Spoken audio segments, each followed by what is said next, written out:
This might be the most important episode I ever do. And so I need you guys to rock with me tonight. I see you guys in the chat already. Let me know how it's sounding out there. Let me know if the mic is coming through clear, because I need you guys to hear me clearly. Y'all talk to me and let me know what's good. We got a lot to get into, and I'm not going to belabor the point. How's it sounding? Let me know in the chat. What's up, guys? Thanks for being here. Thanks for coming through. Somebody give me a thumbs up in the chat if the mic is good. Mic sounds nice. Thanks, Daryl Williams. Appreciate you. What's up, Michael Apple? What's up, Truxton? David DeBow. What's good? Good to see y'all. Yeah, come through. I usually hop on here smiling and feeling good, but maybe I'll smile by the end of this episode because I got to get this off of my chest. Like I said, this might be the most important episode that I ever do. Because up until now, much of what I talk about on this podcast has been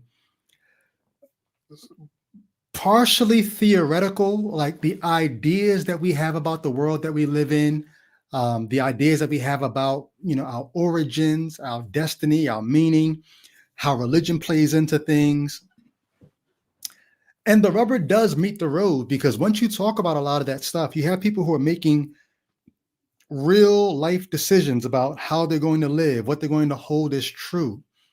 People are making decisions about whether they're going to keep their jobs in ministry, whether they're going to continue to teach their kids about their religion that they grew up in, or the religion that they believed for so long. And so it's not that everything has been purely theoretical, but the things we're going to talk about tonight, it's rubber meeting the road in ways that none of us could have ever imagined.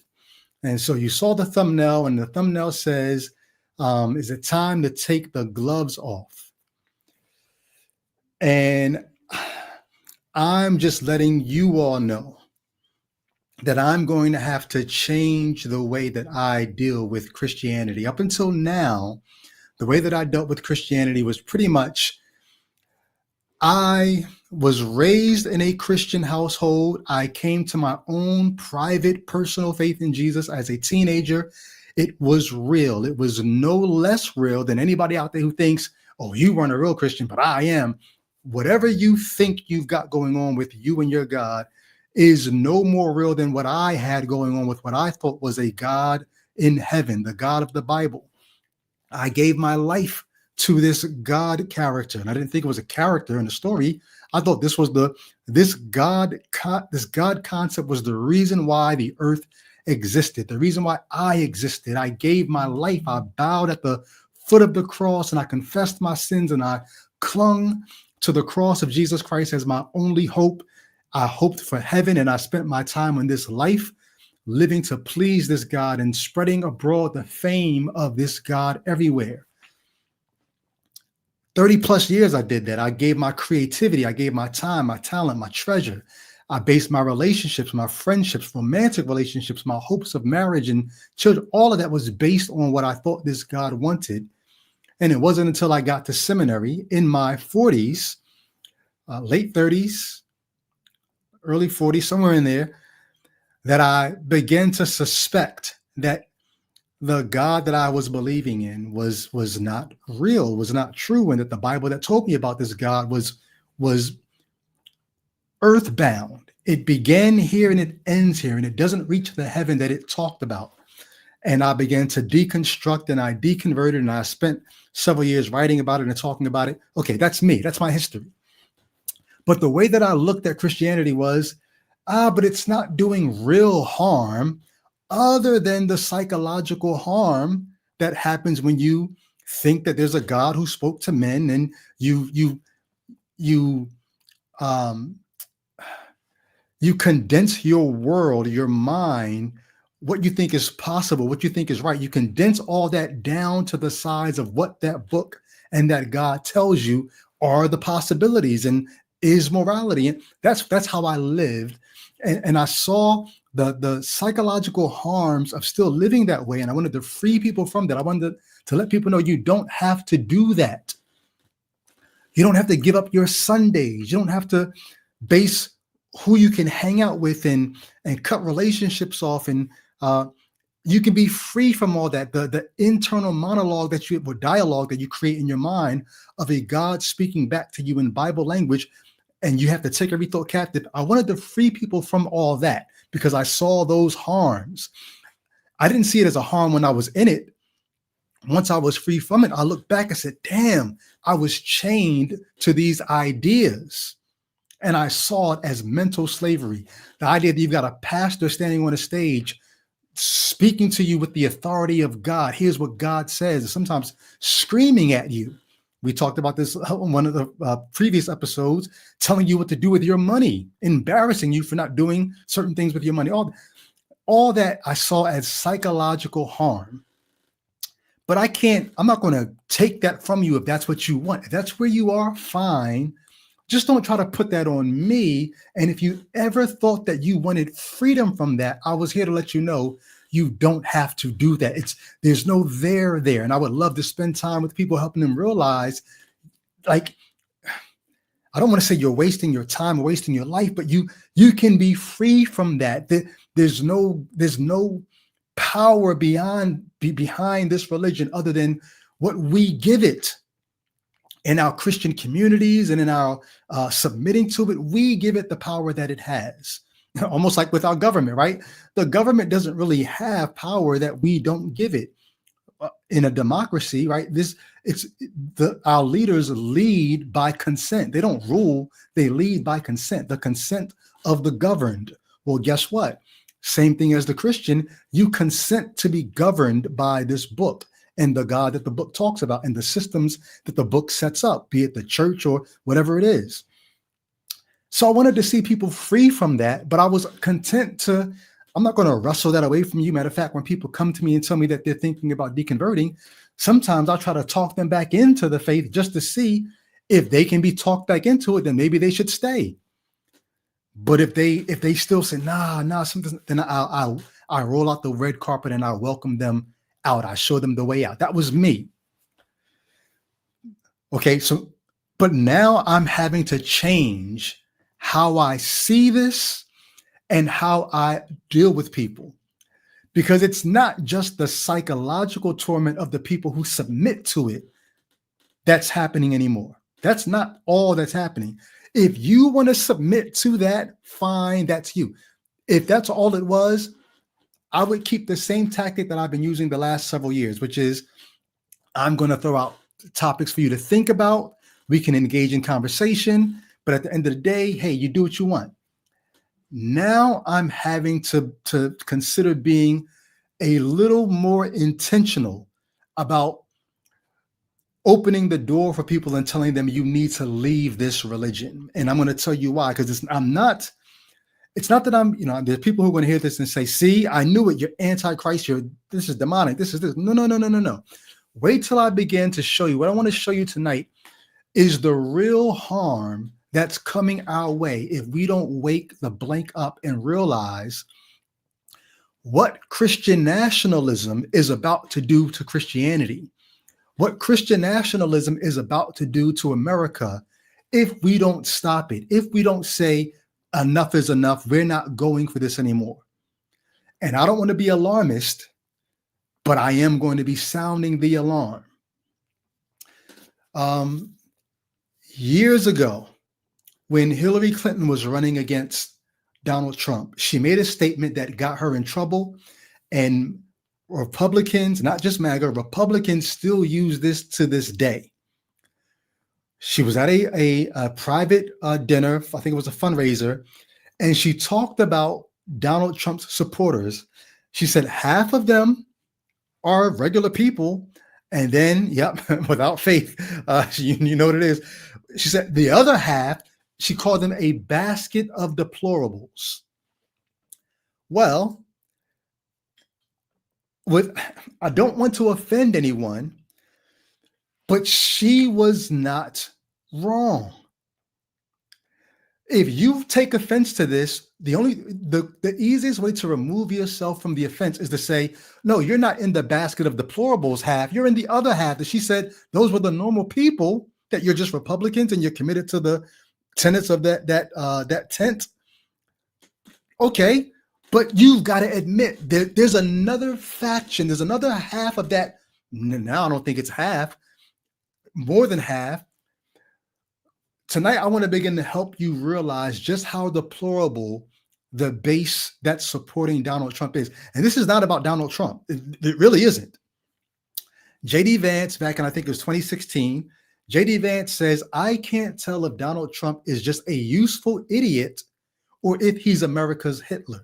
That's what J.D. Vance said. Now, he's since said, oh, no. The reason why I said that was because I was buying into the leftist media's misinformation. Now, you're a grown man. Why are you blaming the leftist media for what you yourself said the leftist media didn't put that in your mind. You looked at what was going on and you said he's either this or this. Okay, so J.D. Vance is walking that back now. But let's just say, to be honest, I think he's both. I think he's America's Hitler, and I think he's a useful idiot. But we're going to deal with the useful idiot part tonight, because the people who are using him are multifaceted. It's not just one group of people who sees him as a useful idiot. The basket of deplorables comment comes into play here because there are several different factions that see him and say, oh, we could use him to advance this cause, or well, that we could use him to advance this cause. And there's another part that we're going to use him to advance this cause. If Donald Trump were to leave the scene, if he were to pass away, if something were to happen to him, we would watch that basket of deplorables begin to tear each other apart to try to figure out which one of all these various deplorable causes is now going to fill in the vacuum that his personality left, the cult of personality that's supporting him. Which ones of us are now going to fill in that seat of power? Is it going to be Tucker Carlson? Is it going to be Elon Musk and his far right wing nonsense? Is it going to be Turning Point USA? Is it going to be Nick Fuentes? Is it going to be who? What? And you can see them going at each other now. There's a civil war within, on the right, of people trying to figure out which one of those causes is going to win out. But what I want to spend time talking about tonight is the white Christian nationalist slice of that pie. And in particular, nope, it's not even going to be just Truxton said Heritage Foundation. Nope, not even them. We're going to narrow in on a slice of the pie that we would have never thought in a million years that it would be this close to happening. So you've got Donald Trump in the seat of power. Behind him, you've got J.D. Vance. And then third in line, or second in line, after Trump, Vance, and third in line, you've got Mike Johnson. And we're going to look at Mike Johnson tonight, but not just Mike Johnson. We're going to look at the ilk that Mike Johnson comes from. And so what we're going to do is I'm going to walk through a couple of screenshots from Christian pastors. Pete Hegseth is part of a church run by a guy named Doug Wilson, Pastor Doug Wilson. But in their, I don't even know if I want to call them a denomination, in their fellowship, there are different ideas about how to make a theocracy or a theonomy. And those ideas are so frightening that when you realize what these people would love to do to America, and it's funny because I'm getting ahead of myself. What these people are afraid of, they're deathly afraid of Islam. They don't want Islam. They don't want Sharia law. They don't want the rising tide that they see of Islam. They don't want that to overtake America. And so they want to use Christian nationalism to beat back the tide of Islam. But here's the crazy thing. The same way that they don't want Sharia law to be enforced upon them, they want to enforce their Christian theonomy, we're going to talk about what that is, on America. And so you've got other people, even Christians, looking at them saying, yo, wait, like, I don't want Sharia law and I don't want what y'all want. But what's frightening me is many of us don't realize how close we are to them being able to do these things. And I'm going to sound alarmist, but you all might remember last year, around this time last year, before the election, on this podcast, one of the members of this podcast, Jay Witt, was telling me and Albert, you guys you're being sensational. It's never going to get as bad as you guys are saying. If Trump is elected, this is just the left's scare tactics or whatever. Well, that was Jay Witt saying that a year ago. Jay Witt has since come back to me and Albert and said, damn, I was wrong. All the stuff y'all were saying was going to happen, this Project 2025, it's real. I was wrong, and we are in the thick of it now. Something like, I think it's only 33% of the voting population of this country voted for Donald Trump. But because so many people were disaffected and didn't vote, that 33% of the electorate was enough to get him into office. And because we took our foot off the gas and thought, oh, nothing, it's not going to get but so bad, the things that we opened the door for are frightening. And like when I start going through some of this stuff, you might laugh like, Brady, come on, that's Handmaid's Tale stuff. That would never happen. We're so close to it that if you don't wake the blank up, it's going to happen and we'll have nothing but ourselves to blame. All right. So what I want to do is I want to share some screenshots from some of the pastors from among this contingent of Christians. These are people who have no problem calling themselves Christian nationalists, and some of them white Christian nationalists. But what they are bigots and racists, and some of them Nazis or neo-Nazis. The scary thing for me is, even when I was a Christian, they say there's 6 degrees of separation between any two people.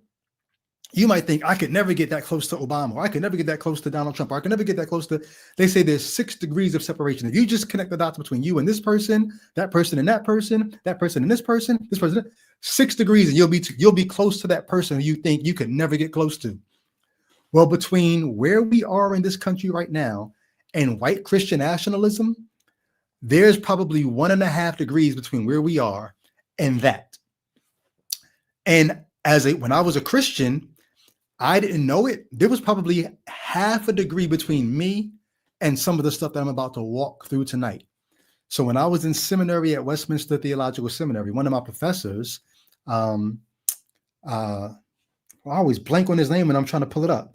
One of my professors, who was a professor of apologetics at the school, when he was younger in France, he studied under Francis Schaeffer. Francis Schaeffer was an American evangelical who sort of split with the evangelical right and became sort of a more liberal thinker and began to think about Christianity and apologetics in a way that was sort of refreshing for people who didn't want to be so conservative. And he had a school, I think it was L'Abri, I think it was like something like that in France. And so this professor of mine studied under Francis Schaeffer. Well, Francis Schaeffer's son, Frank Schaeffer, was a committed Christian for a long time, and he was tight with all the conservative political think tank people. He helped build the Christian political right in this country, and then he deconverted, and now he's out telling people like, yo, here's the monster that I helped create, this Christian nationalism that we're seeing today. He's like, yo, I helped create that monster. Over a year ago on the Midas Touch Network, Frank Schaeffer, the son of Francis Schaeffer, did a podcast with Midas Touch on Legal AF.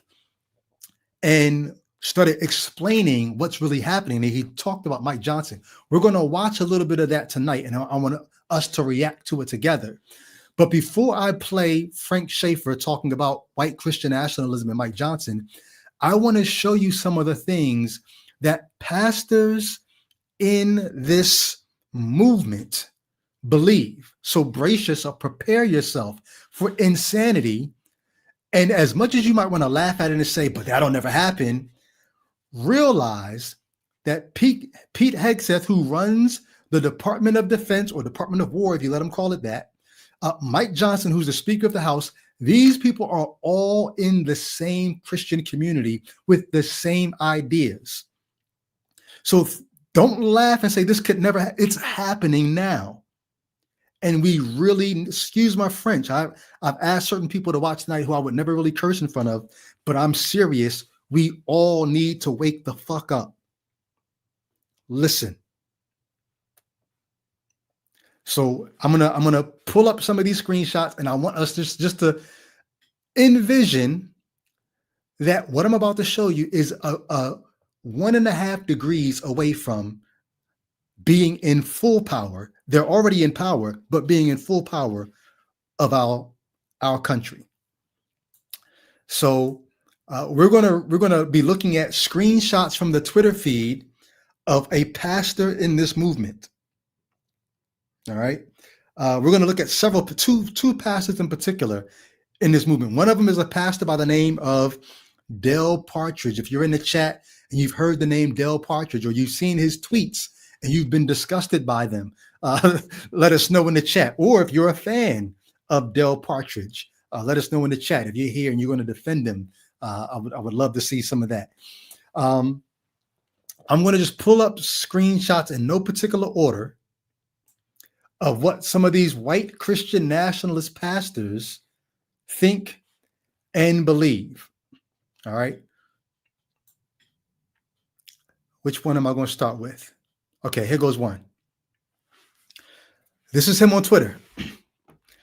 If you reject Christian nationalism, get ready to embrace Muslim nationalism. There is no neutrality. So this is a white Christian nationalist pastor in this movement that is connected to Pete Hegseth, that's connected to Mike Johnson. This is just one of the slice of people who will be vying for and fighting for the power if Trump ever has to abdicate the throne because of his senility or whatever else. They're telling people, you got to choose. There's no in between. It's either Muslim nationalism or Christian nationalism. You have to choose one or the other. Somebody in the chat says, where was it at? Where'd it go? That's not the one I wanted.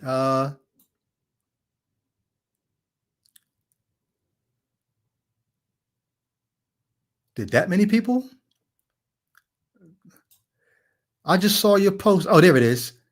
They said that is textbook false dichotomy, right? False dichotomy is where you make a false choice. You make it seem like there's only two options and you have to choose. Like, when was this ever our choice? These people are deathly afraid of Muslim nationalism, of a Muslim takeover, and Muslims instituting Sharia law in our country. Now, here's what this is. Without faith says right. This is fear mongering. If you look at Maslow's hierarchy of needs, right, down on the bottom level of Maslow's hierarchy, he's got physiological needs. And then right above that, he's got safety needs.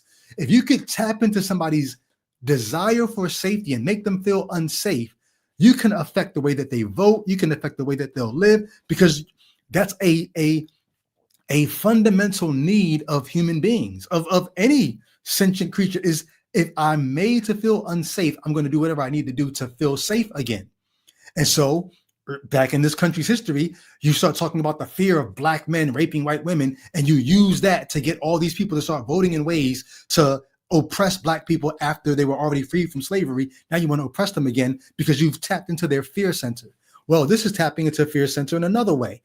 It's either going to be Muslim nationalism or Christian nationalism. There's no neutrality. What the hell are you talking about? There's no neutrality. We haven't had Christian nationalism in all these years, and yet we've never had Sharia law.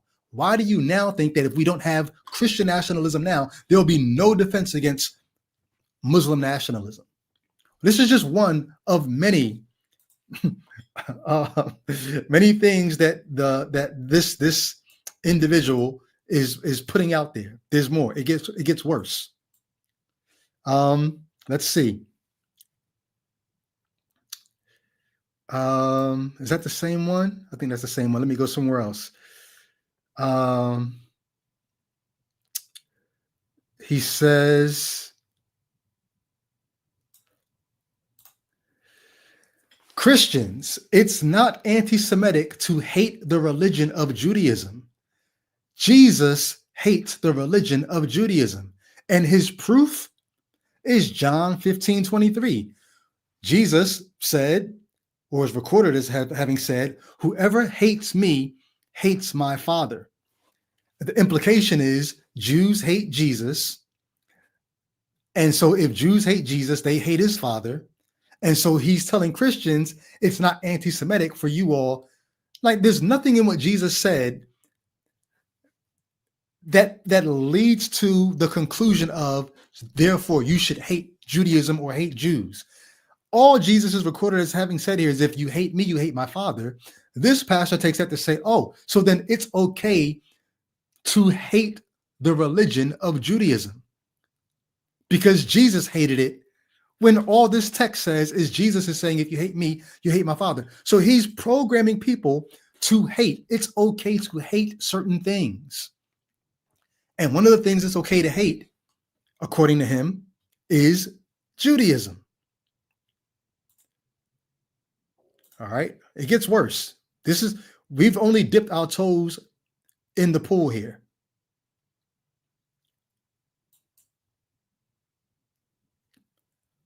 All right, trying to figure out where I'm going to go next. Give me a second. There's a few of them here we need to dive into. I'm going to remove that one.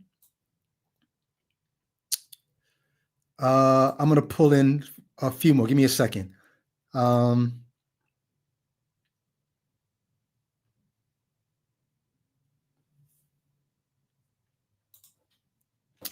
right, we'll go here now. He says,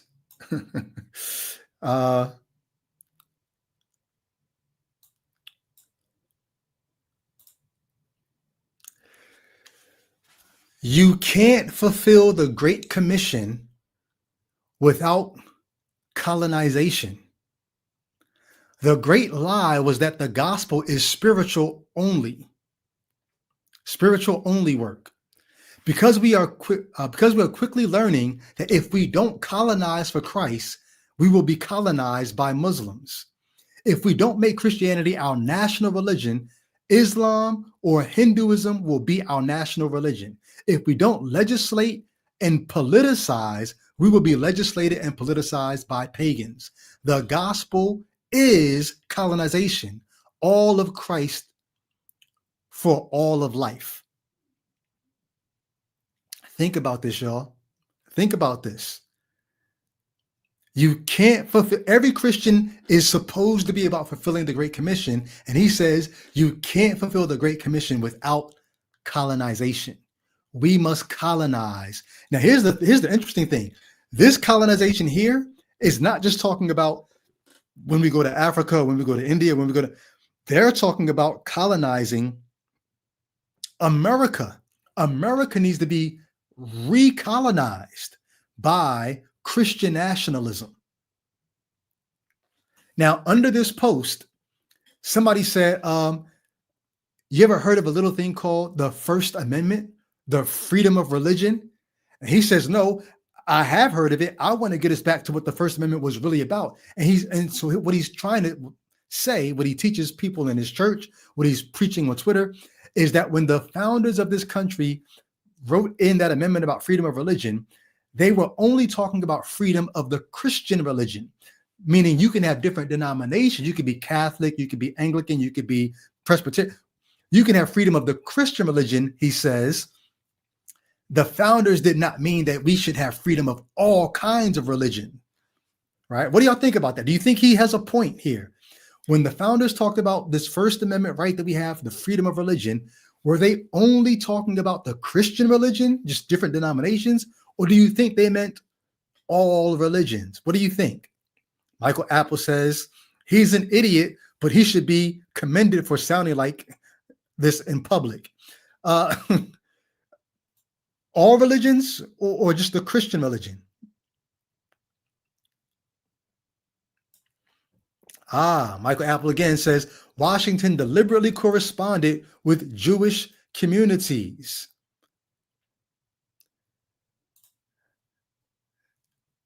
They're applying their open interpretation to their religious text of our Constitution. It's wild. Well, here's what else is wild. Here's what Thomas Jefferson actually said. This was a correspondence with Thomas Jefferson. This is from his autobiography. This is an extract from his autobiography. And it's kind of small there, so I'm going to pull it up on my phone. Here's what Jefferson said, clarifying what they were thinking about when it came to the First Amendment. He says, the bill for establishing religious freedom, the principles of which had, to a certain degree, been enacted before, I had drawn in all the latitude of reason and right. It still met with opposition. This whole idea about freedom of religion met with opposition, but with some, so small I can't see it, but with some mutilations in the preamble, it was finally passed. So in the preamble, they were trying to figure out how to word this. Now listen to this. This is interesting from his autobiography. It was finally passed. And a singular proposition proved that its protection of opinion was meant to be universal. So there was something, somebody proposed something, and this proposition proved that this amendment here, this Bill of Rights, this freedom of religion was supposed to be universal. What was the proposition? Listen to this.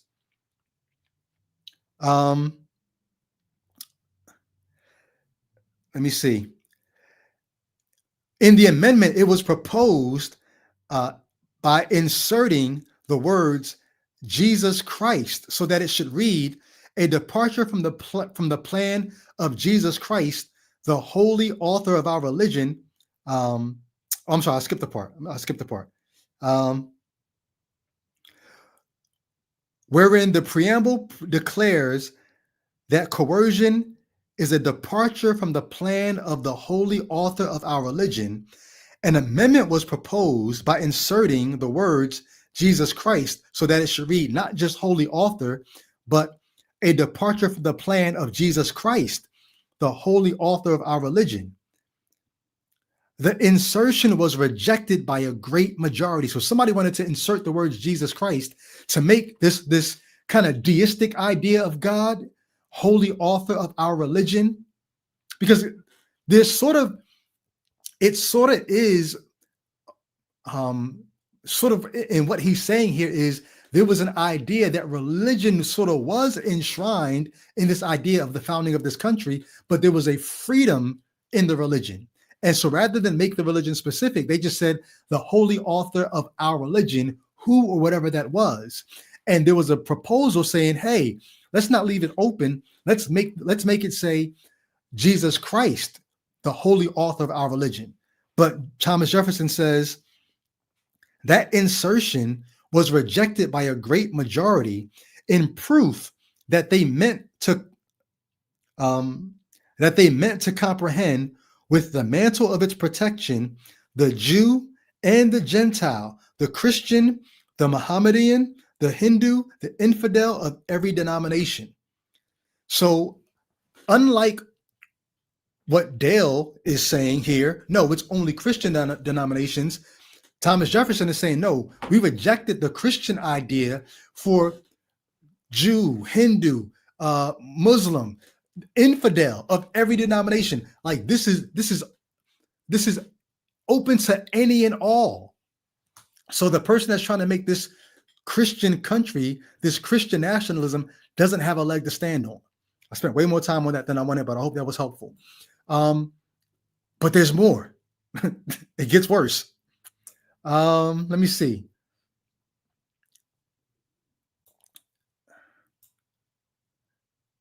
This was interesting. So somebody made a comment. If you look down the bottom, you see the comment that was made. The comment was somebody said to him, dude, fuck you. You don't get to tell women they are inappropriate because you carry some weird shame about human bodies. I hope the owner. So basically, Dale had made a post, which we're going to see several of his posts about women in a second. Dale had made a post telling women something about what they can or cannot do with their bodies. And this person said to Dale, you don't get to tell women what's appropriate. But look up top. Dale posted a picture of a crusader, a Christian crusader from the Middle Ages. And he wrote over top of the picture, you will eventually submit to Christ. But what is this picture supposed to imply? This is not, oh, you're going to, over the course of time, through God's providence, when he returns, maybe at some point, you're going to, no, he's got a crusader telling this person, eventually you're going to submit to Christ. How? Apparently by force. Apparently the Christian colonizers are going to make all these other non-Christians submit to Christ. And if you think I'm tripping, well, check out this post. Dale goes on to start naming what sins America needs to repent for. He says, as an American pastor, I must address American sins. Right now, the key American sins are feminism, abortion, homosexuality, mass immigration, rampant Black crime, effeminate men, Zionism, tolerance, transgenderism, and atheism. These are all the sins that he as a pastor has to address.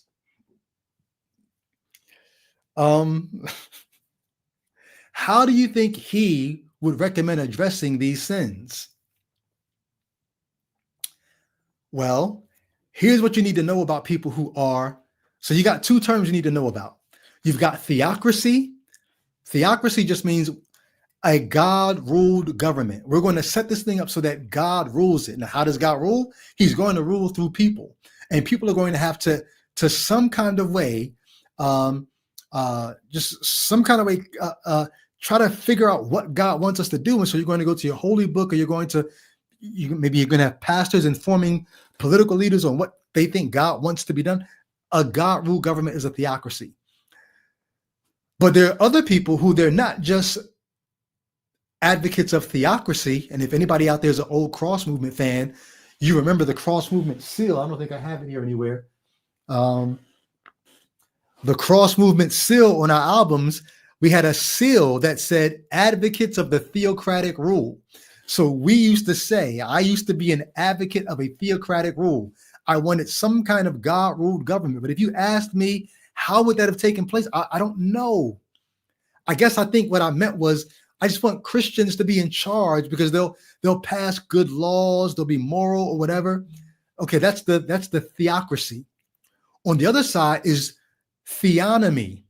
Theonomy goes a step further. Theonomy says we want the rules, the laws of the Old Testament to be the laws of the land. And many of these people, Dale Partridge, some of the other ones that we're going to look at, they are theonomists. They want Old Testament laws to be the laws of the land. So how do you think they would deal with homosexuality? Dale has another post. I don't think I have it in my list here. He has another post where he says homosexuals should face civil punishment and have the gospel preached to them. Now, what happens if they reject the gospel? What do you think he wants to happen to them then? Civil punishment for being a homosexual. All of these American sins, he thinks that there's an Old Testament law that'll tell you how to deal with all of them. And for many of them, there's another, I think we watched it last week on the episode last week, another pastor from this same community says, stoning rebellious children. And he says, Black people in particular, Black people's culture is so criminal and so abhorrent that if we start stoning them in a couple of generations, they won't be so crime ridden. And he lists here rampant black crime as something that he needs to address. These pastors in this movement have literally called for the stoning of well, I don't know if they would use stones in this day and age, but capital punishment for black people who are criminal. These people are a degree and a half away from the White House, not the White House, the presidency. If something happens to Trump, JD Vance is in there. If something happens to JD Vance, Mike Johnson is in there. We're going to watch this clip of Frank Schaeffer talking about Mike Johnson in a second, but we got to get on the on-ramp first to get on that highway. Atheism. How do you think he wants to deal with atheism? Effeminate men. Tolerance. If you're just tolerant, he wants to deal with you. Well, what do you think he has to say about women here? Oh, I'm sorry. He said rampant black crime. But look at this. I don't know if you guys know these stats. These are stats for white men. White men who, even though they only make up 28% of the US population, look what they're responsible for here. Look at the numbers of what white men are responsible for. Yet he's going to say rampant black crime is the problem. Can you see it? It may be kind of small. 55% of kidnappers, white men. 56% of rapists, white men. 58% of mass shooters, white men. 59% of child porn arrests, white men. 62% of statutory rapists, white men. 63% of prostitution solicitation. 1934 NFA, if you don't know what that is, that's illegal firearms, things like machine guns and suppressors and things like that. 75% of incest. Why doesn't he talk about rampant white crime? He has to say rampant black crime. This tells you who these people are. They're, like I said, they're racists, they're bigots, they're misogynists. And they're a step away from running this country.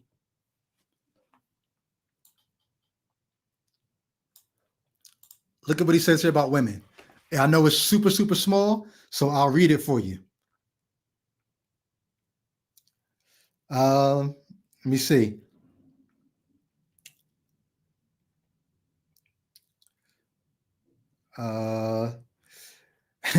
He says, it is vanishingly rare. Is that the one?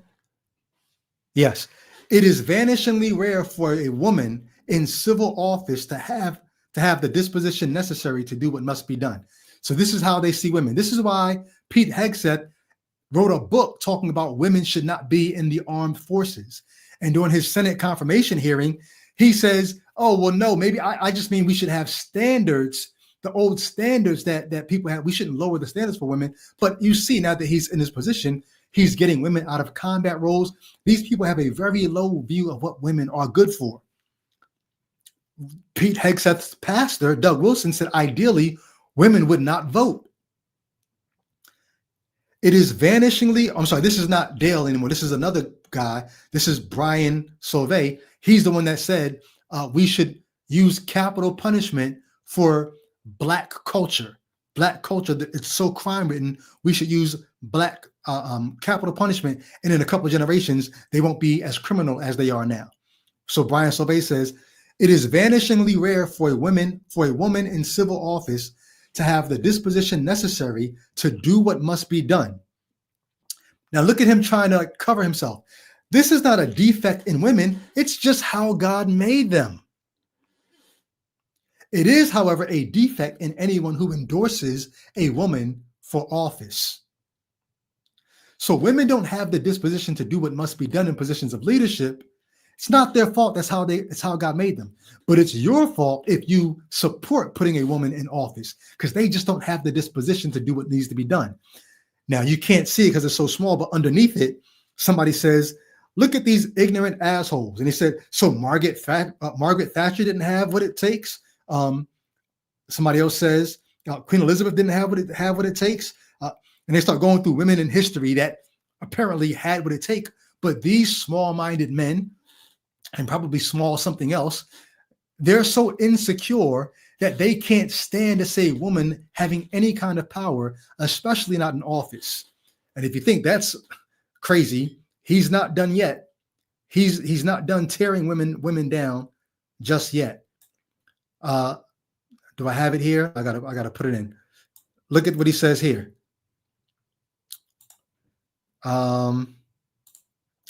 These are things that he says women should not be allowed to do. Now look at the bottom first. Somebody put up a post. UN Women put up a post that says, any job is a woman's job. Women can do anything. Dale Partridge corrects them and says, women should not be pastors. Women should not be police officers. Women should not be soldiers. Women should not be firemen. Women should not be judges. Women should not be politicians. What am I missing? This is how they see women. One more post about women, then we're going to get to Mike Johnson. And I'm going to tell you why I'm changing the way that I'm dealing with Christians.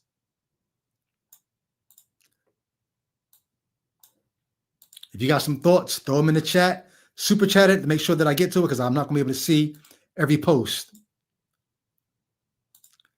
So, ICE has been going around the country terrorizing communities, abducting people. Sometimes people who are here illegally, sometimes people who were here legally, but because Trump pulled the rug out from under them, they were legal yesterday. Now they're illegal today, right? So you have all these videos, and this is a situation where a woman is getting roughed up by an ICE agent, and there's a woman holding the camera screaming, saying, hey, stop, you're hurting her. And here's what Dale Partridge had to say. The original post says, by far, this is the most disturbing ICE video I've seen. ICE agent points his gun at an unarmed citizen twice and then is roughing up this woman, trying to get her into this vehicle. But Dale Partridge says, women and their suicidal empathy. That's another thing about all these white Christian nationalist pastors. And it's actually a woman who just wrote a book. I think her name was Ali something, wrote a book demonizing empathy. They think empathy is a sin. So he says, women and their suicidal empathy. Empathy is a bad thing. He says, we need to establish a new understanding in America. You come to this land illegally, you will meet brutality. Illegals, be warned. This is a Christian telling people that the quote unquote crime, which is a misdemeanor, it's a misdemeanor in the books. The crime of coming to this country illegally from this Christian means you should be met with brutality. And then he says, women and their suicidal empathy. If we let women and their empathy, they care so much, they're so nurturing and mothering, they don't want to see men brutalizing women. If we let them have their way, these ICE officers would never get to rough up a woman. This suicidal empathy of these women. These are Christian, supposedly, pastors. Thank you, Truxton. Ali Beth Stuckey. She's one of the women in this movement demonizing Christians for having empathy, which they also demonize. All right. With no further ado, I want to move now to, let me get this off the screen. This is Frank Schaeffer, son of Francis Schaeffer. Francis Schaeffer is a well-known Christian apologist, thinker, more liberal than most, but still Christian. Frank Schaeffer was part of the evangelical movement back in the 60s and 70s, and he helped establish the political Christian right. And now that he's no longer a Christian, he regrets all the work that he has done, making the Frankenstein. He was Frankenstein, making this Christian right into the monster that it now is. And when many of us didn't go out and vote last year because we were disaffected and we didn't like what they did when, Biden wasn't looking too well, so they switched him out with Kamala, and whatever our reasons were for not voting, we left it up to the rest of the country, and they put Donald Trump in, and all these people who are behind him, using him as the useful idiot that he might be. We put these kinds of people in power, and Frank Schaeffer says, I'm going to tell you who these people really are. So let's watch this together, and I'll stop it. You know how we do here. We'll stop it every so often, and we'll talk about some of these things. I want y'all to realize how perilous it actually is for where we are right now. I'm not going to play the whole thing. I'm just going to play a few clips, and I'm going to go back and talk about why I'm going to be dealing differently with Christianity from this point forward.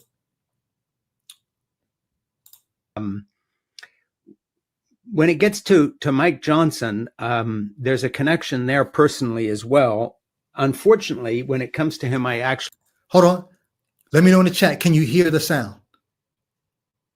Give me a yes. Somebody let me know you can hear it.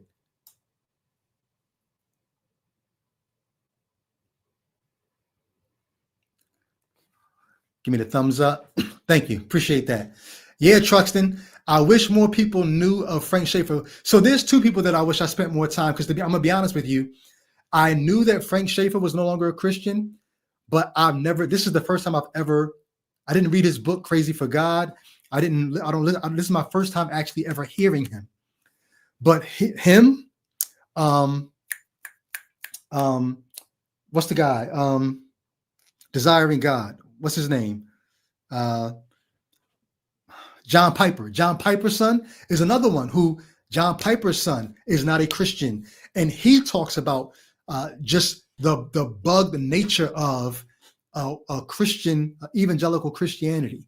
But okay, we'll go back in, and this is Frank Schaeffer talking about the religious right that he helped build, and he's going to talk about Mike Johnson, the Speaker of the House, third in line to the presidency. When it gets to Mike Johnson, there's a connection there personally as well. Unfortunately, when it comes to him, I actually know what I'm talking about, and I'm not BSing. I mean that because I know the people that formed and shaped him. I know who he follows. I know Tony Perkins of the Family Research Council and Ralph Reed and Franklin Graham. These are three people who discipled and mentored. Now, one of the things I want to say real quick is when I was a Christian, and if you were a Christian, if you were anywhere near the white evangelical Christian space, you knew those names. Tony Perkins, you knew the Family Research Institute, you knew Focus on the Family, James Dobson. My mother used to listen to those programs, and when I became a Christian, I started listening to those programs, people like Chuck Swindoll and Charles Stanley and all that. When you start realizing how close these people are to things that you would never think are things that are floating in their orbit, you realize how horrifying it actually is to have been a Christian rubbing elbows with people that have these kinds of ideas. So just keep that in mind. All three of them are not very closeted, pretty out in the open, Reconstructionist theonomists, following a movement that was started by Rousas Rushdoony in the 60s and 70s. Like I said, theonomists are people who want Old Testament. It's not just theocracy. Theocracy is a God-ruled government, however you work that out. Theonomists say, here's how you get a God-ruled government. You have to go back to the laws of the Old Testament and institute those. That's theonomy. You can either call it theonomy or reconstructionist. Now, listen to what he says here about reconstructionists or theonomists. I'm going to stop it several times because I need us to understand how crazy this all is and how close it all is to our reality right now. Who I also knew well, stayed with for a week one time in California. He's talking about Rushdoony. Rushdoony is the person he's probably the most vocal person who spoke about theonomy and the need for instituting this reconstructionism or theonomy, instituting these Old Testament laws in America. And the Reconstructionists believe that the Constitution of the United States was a big, bad mistake. They actually agree with a lot of more secular commentators when it comes to politics, because they admit that as a document, it was not the founding of a Christian country, but rather the document owes its influence in terms of the rights of individuals, et cetera, to the French Enlightenment, and before that, the Italian Renaissance. This is so, so important, y'all. You have to go back and watch this a couple times. I'm going to try to break it down for you. What he says here is the theonomists, the reconstructionists, actually have something in common with secular historians. Because while some Christians like to say America is a Christian country, like Turning Point USA, Charlie Kirk's movement, they would say America is a Christian country. It was founded on Christian principles, da, da, da, da, da, da, da. Well, Rushdoony and the theonomists, the reconstructionists, they would say, no, America was not a Christian country. The historians are right, because the historians would tell Charlie Kirk, no, if you watch Dan McClellan, right? Dan McClellan has a video correcting Charlie Kirk and anybody who says this was a Christian country in origin. Secular historians know that this was not a Christian country.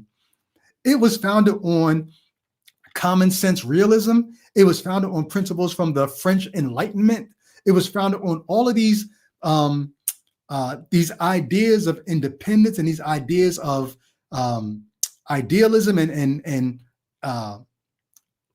like it was not founded on Christian principles. And Rushdoony would say, hey, you know what? They're actually right. The Constitution was wrong. The Constitution got us into ideas of liberty and all that. That was the wrong way to go. We need to go back to what the Puritans believe in the Massachusetts Bay Colony. We need to go back to that. That's what Rushdoony believed. So hear me when I say this.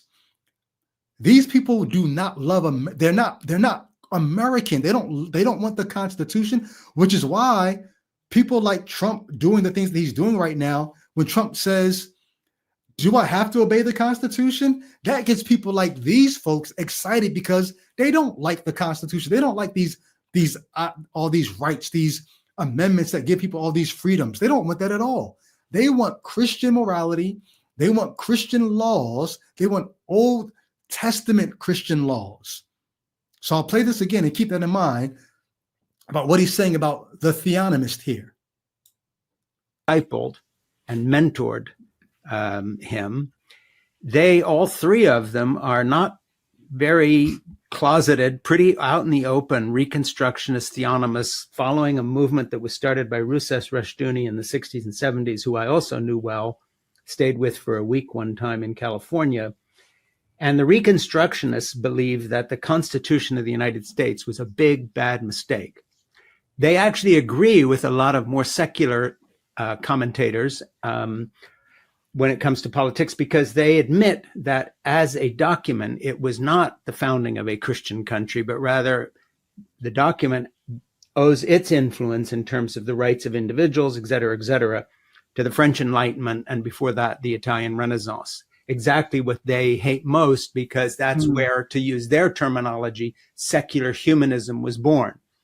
So when it came to Rushdoony, and when I tell people this, they don't believe me, but I sat with him and he told me these things personally, and then wrote down 23 volumes of a huge magisterial work he did that's unreadable and goes on forever, but in which he argues for the reintroduction of the slave trade.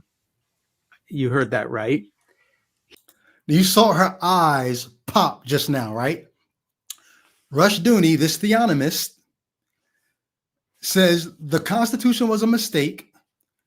We need to get back to the Old Testament, the laws of the Old Testament, to finally make this what the Puritans came here for in the first place. All this liberty and religious freedom and all, that's not what the Puritans came here for, to be a city on the hill. This should be to be a Christian country, and we need to get back to those things. And he says, Rushdoony told him, we need to go back to those laws, and things like the slave trade, that was actually a good thing. We need to get back to that. You saw her eyes bulge, like, what are you talking about? Now you would think, okay, Rushdoony, maybe he's just one person out of this entire movement who thought slavery wasn't so bad and maybe we should go back to it. But if you've been paying attention, you know that several of these pastors in this movement have not just called for capital punishment for disobedient Black youth. they've also called for a return to slavery, or if not a return to, slavery wasn't so bad. And if you think I'm joking, watch this. The institution of slavery is not inherently evil. I know. This is Joshua Hames, another one of these pastors in this white Christian nationalist movement. When he's going, here's what's so crazy about this, y'all.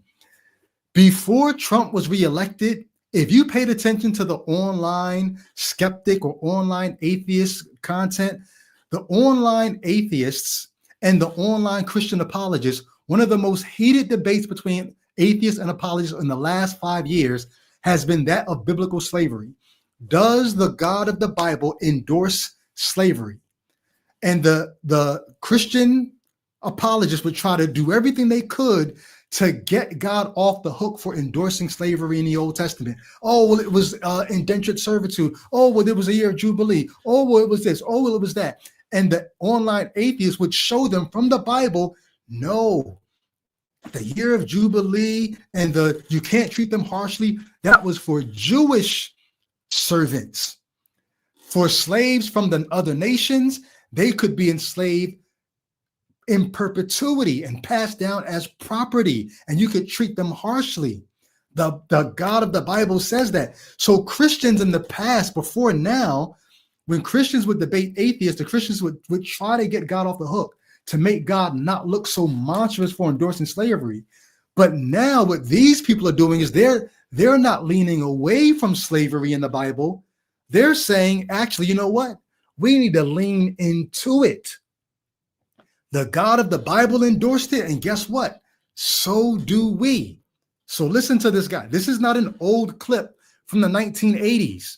Frank Schaeffer said, no, Rush Dooney told me this back in the 20th century, back in the 1970s and 80s. Rush Dooney told me that we need to reinstitute the slave trade. That was then. This is a recent video from Joshua Hames saying, hey, slavery is not a bad thing. Some of you guys are upset by that. Some of you guys are saying, I've been saying that for years. Okay, I'll take it a step further. It is not inherently evil to own another human being. I know, just wait. Some of you guys are really upset, but let's talk through this because it is very important that every Christian affirm what I just said. And not only should they affirm it, every Christian in today's society should be able to defend what I just said.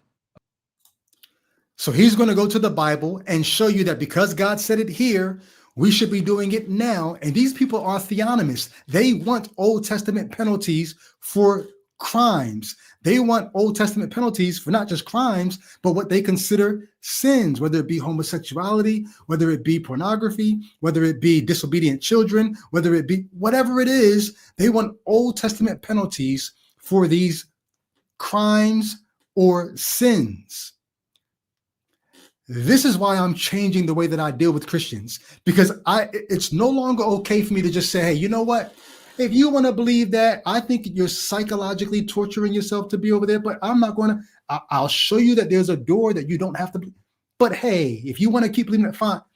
No, I can't deal with it that way anymore. Now, I'll get back to more of that in a minute, but I want you to understand how real the threat of these folks that we would have laughed at years ago. That'll never be the way America operates. They're a degree and a half away from being in the seat of power in this country. And in some ways, they're already there. He argues for the public execution of gay people, homosexuality being forbidden in the Old Testament. He regards the U.S. Constitution as a bastardized slippage away from the vision of the Bay State Colony and Winthrop and the others who knew what to do with people like the Pequot Indians when they burned them alive. The Bay State Colony is the Massachusetts Bay Colony where the Puritans settled when they first came. They want to go back to that kind of rule. And Rushdoony's vision would be literally actually aligned with, for instance, right now, as I speak to you today, the West Bank settlers in Israel who feel they have a godly mandate to return to the Old Testament borders of Israel and prosecute a land stealing and, if necessary, genocidal war against Palestinians. I'm not talking about Gaza and the war there. I'm talking about the West Bank Orthodox Jewish settlers who uncoincidentally are supported by Mike Hagee of Houston, who's an enormous Pentecostal preacher there, believing in the end times, has a church of thousands, a mega church. His whole shtick is taking tour groups to Israel, waiting for the return of Jesus. He's the one that pushed Trump to move the embassy from Tel Aviv to Jerusalem. There's an entire thing there. But is this Rush John Dooney, Hagee, or is pardon? Is this John Hagee, or is this, you're speaking of his son? No, this is John. This is Hagee, the preacher. I may have gotten. Did I mix the name up? Did I say Mike? I think you said Mike. I just didn't know. Yeah. His son That's had taken because over. half of my head is trying to get back to your question, Mike. We're taking a little circuitous. She asked him about Mike Johnson, so he's giving you the history behind how Mike Johnson became the kind of Christian that he is, and all this history is relevant for what we're talking about and what she's talking about here. But he's talking about Pastor John Hagee in Israel now. His path here, but the thing is, what people need to understand about Mike Johnson and why I'm talking at length about Rush Dooney and the Christian Zionist movement, et cetera, is that's the wing of evangelicalism he comes from and was shaped by. So you have to understand, the first thing you've got to understand with Mike Johnson is that when the media is shocked by him talking about rescinding gay marriage rights, what they don't understand is that's his toned down public persona that he will allow you to see. What Mike really believes, because I know Tony Perkins, who mentored Mike as his most influential person. Mike also read my dad's books and was influenced by them. But what Mike believes, and what Tony Perkins and these other people believe, that in the best of all worlds, we would no longer be a democracy, but a theocracy, period. And the media finds this so far-fetched in the same way they found it far-fetched that Trump could beat Hillary Clinton until the minute he did. Right. Okay, remember? Everybody thinks this is so far-fetched. These things will never happen, but these things are happening. And he said, the things that Mike Johnson says now, these are the toned down versions that he's allowed to say. Matter of fact, there's one clip that I forgot to put up, one screenshot I forgot to put up. Where is it at? Hopefully it's still here. Yes. So Del Partridge on Twitter, all right, the Department of Homeland Security, Christy Nome, they've got all these 1950s looking posters of all these white people, trying to get people to, hey, come take these jobs, these good American jobs, and protect the homeland. They keep using these German type phrases, the homeland, come protect the homeland. And so remember last week I played the clip of the other pastor in their movement who said, join ICE and you can be God's servant with a gun. Well, here Del Partridge took a post from ICE. He says, if I was an 18 to 25-year-old person, I would 100% join ICE. And then he posted this ad for ICE. Right now, look what ICE posted. ICE posted, or the Department of Homeland Security, they posted, end of the dark age, beginning of the golden age. Join ICE. So that was racist in and of itself, because if you get all these immigrants out of here, the dark age is kind of a play on words. The dark age will end. That was racist in and of itself. But here's what's very interesting. You don't really see what's going on here, because guess what? The media was disabled by the Department of Homeland Security. So they took whatever this post was, they took it down. So we can't really see how incriminating this is. But basically, this is something horrific going on here. And they're all reposting it like, hey, if you come join ICE, you'll be able to do these things to these immigrants. All right, so keep that in mind. We'll go back to Frank Schaeffer. I'm going to wrap it up here and close with why I'm changing how I'm dealing with what things. that was like. Nobody thought he could win. Nobody takes seriously the idea of the American white nationalist theocracy movement, because to them it's so far-fetched. They don't know anybody like that. I grew up with these people and I knew them personally, the leaders that guys like Johnson now follow. So he's really bad news, because he's the third in line to the presidency. He's 2 heartbeats away from sitting in the Oval Office. If he was in the Oval Office, we would not only have an enemy of democracy, but we would have an actual proponent of theocracy.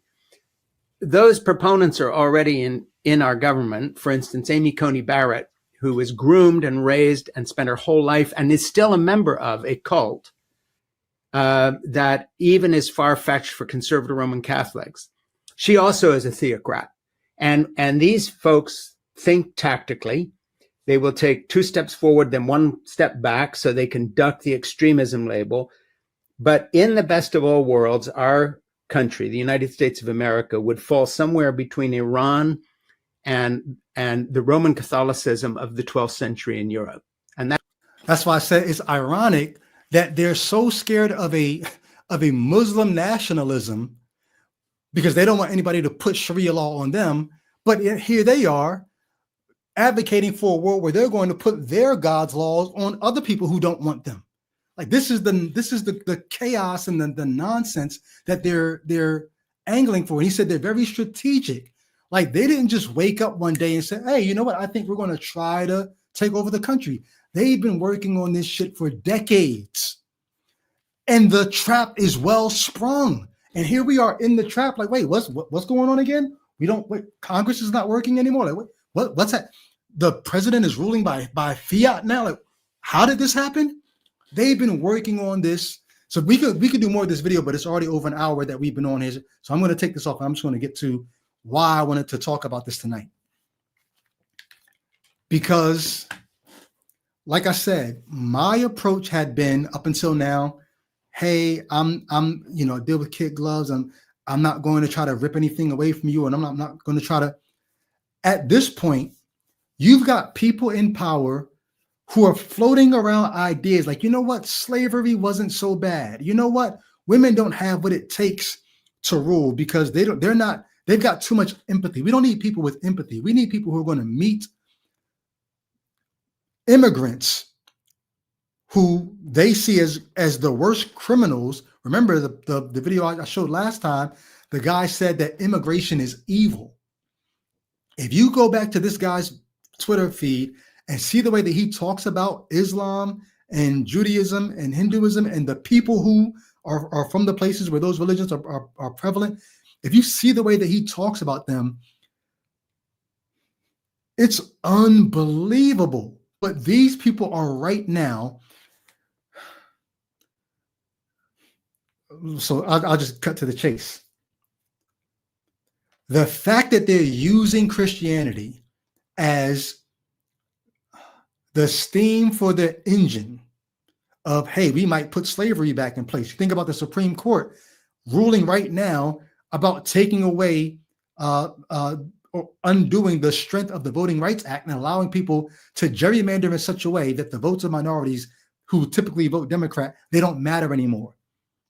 So when those votes don't matter anymore, if somebody were to put forth a measure to reinstitute slavery or make Black people second-class citizens or make it so that women can't vote or make it so that homosexuality is a capital crime, that you could kill a homosexual, if they were to put these kind of ideas forward and the maps are so gerrymandered that the Democrat or the liberal or the progressive, those votes don't even matter anymore, what kind of country do you think we're going to be living in? So while I would have dealt very tenderly with the Christian, because there are very many Christians who would fight against all this stuff too. This is why I said last time, and I said on Facebook, the progressive, the liberal, the rational, as rational as you could be, the Christian who does not believe all this stuff is going to have to choose who their allies are going to be. Are the Christians on the right going to side with these Christian nationalists? Because if so, like now I don't even want to use the term enemy because that seems so combative. But if you're going to side as a Christian with those people, you really are an enemy of liberty. You really are an enemy of freedom. You really are an enemy of individualism. And you're an enemy of mine because I want us all to be able to live our best lives without someone being able to come and tell you, here's how I want you to live. The Christian who doesn't get down with all this stuff has to decide, are you going to throw your lot in with the Christian nationalists? Or are you going to throw your lot in with these progressives and liberals and maybe even these people on the left who, guess what they love?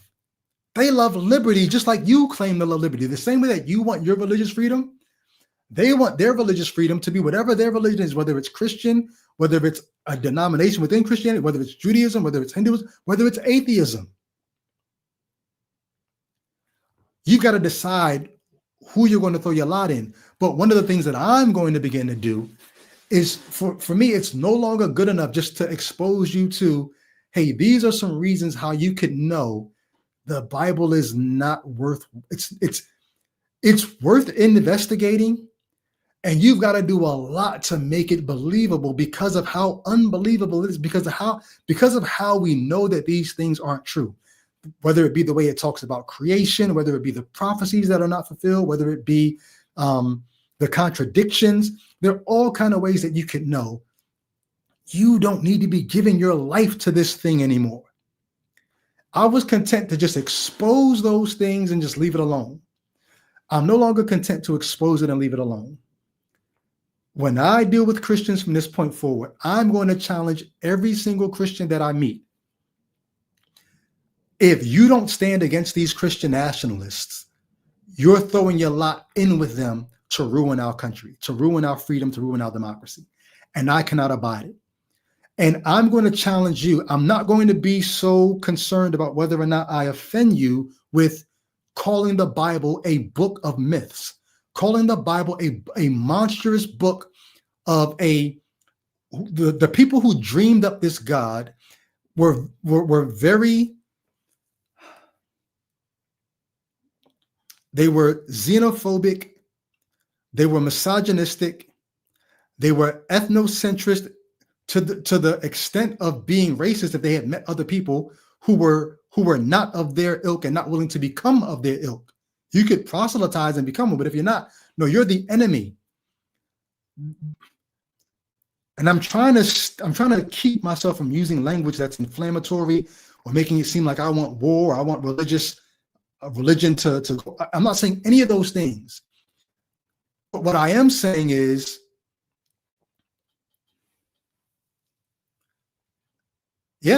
Preston Robinson, those are the terms like religion.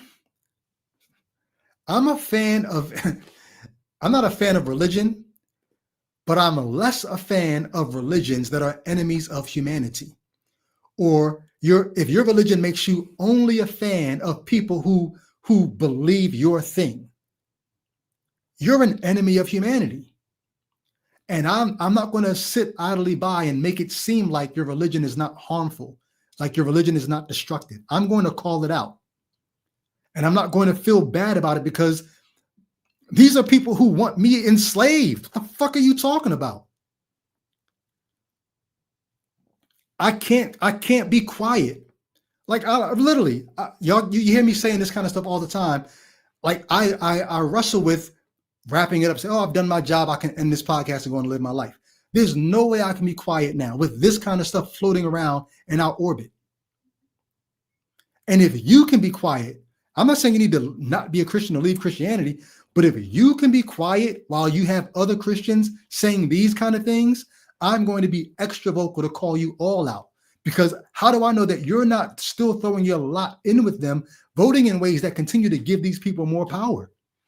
And I'm not going to be quiet about calling this shit out.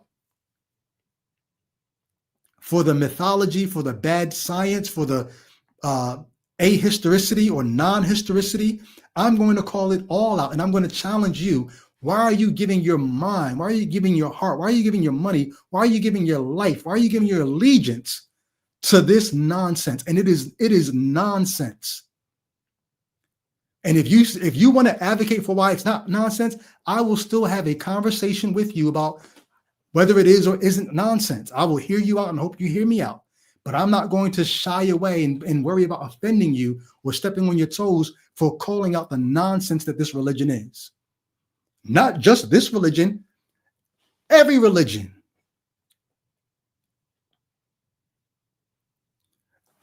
But I especially have smoke for the people who are trying to put your religion on me. If you're not doing that, I hope you speak up with these other people who are doing that. But I won't be quiet anymore. I saw a super chat. I'm gonna go back up and try to find it. If there's any more, throw it in. What are your thoughts? Am I sensationalizing this? Am I doing too much? What do you think here? Is this me being hysterical, or is this warranted?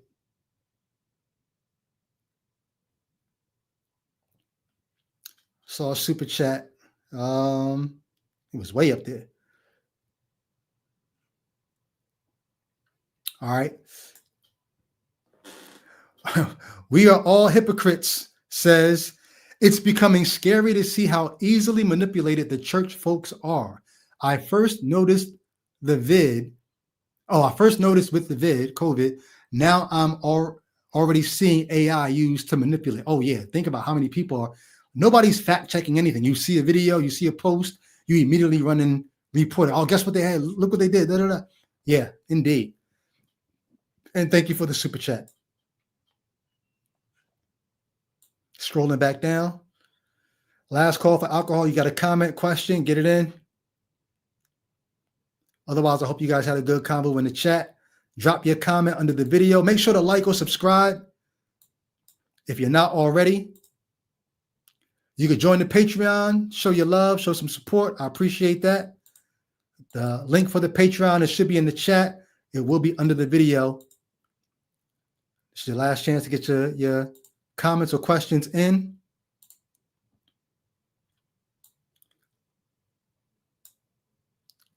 I do want to give a shout out to Patreon supporters, all these folks here. Appreciate every single one of y'all. Love you guys. Thanks for standing with the channel, rocking with the squad. Every single one of you. Thank you so much. David DeBow says, I want to see this from more people. Gritty resistance is bracing and inspiring. Amen. Yeah, there's a couple of videos that I want to react to. There's some things that came across my radar that I'm just like, yo, if this is what's going on in this country, I can't sit idly by. I cannot sit idly by. My unique Winnie, thank you for posting the link to the Patreon. You can join the Patreon, $5 a month, $10 a month. Appreciate you all.